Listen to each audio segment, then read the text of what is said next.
Hello and welcome to this pit stop for Maximum Security, an expansion to the base game of Magic Maze, again designed by Kasper Lapp, published by Sit Down Games and Pegasus Spiele.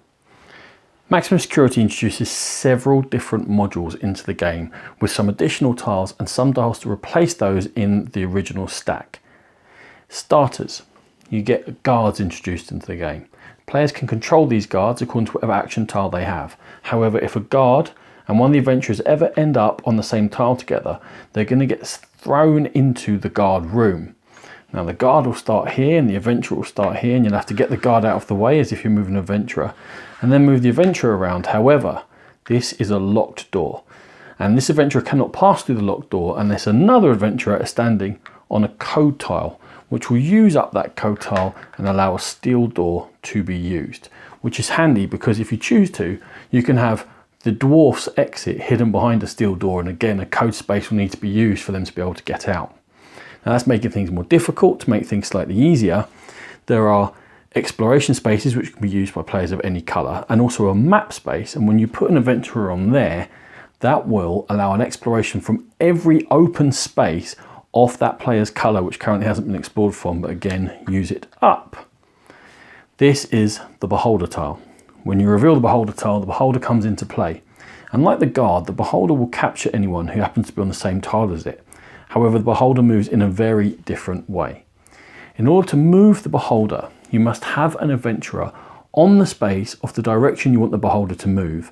Then only the player who has the tile, which corresponds to that movement space, can move the beholder, and the beholder will move entire rooms at a time. Okay. The elf gains the power to be able to swap tiles around that have already been explored and move them onto an exploration space they're next to.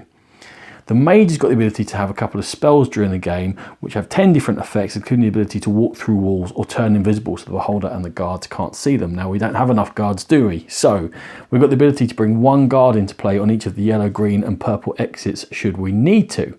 But then that gives us the chance to manipulate those guards, because a player who makes it through the coded door into the control room can move guards onto a vortex space of their colour and pull them out of the way, which is good because there's a sensor room here, and this sensor is blocking spaces, and if for any reason any adventurer should end up on the sensor, they will then go back to the guard room.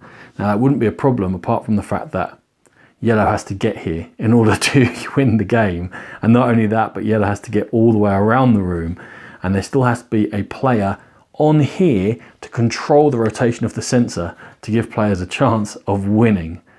All of that, in addition to a couple more tiles which you can add in to spice up the mix, is what you will get in Maximum Security, the expansion for Magic Maze.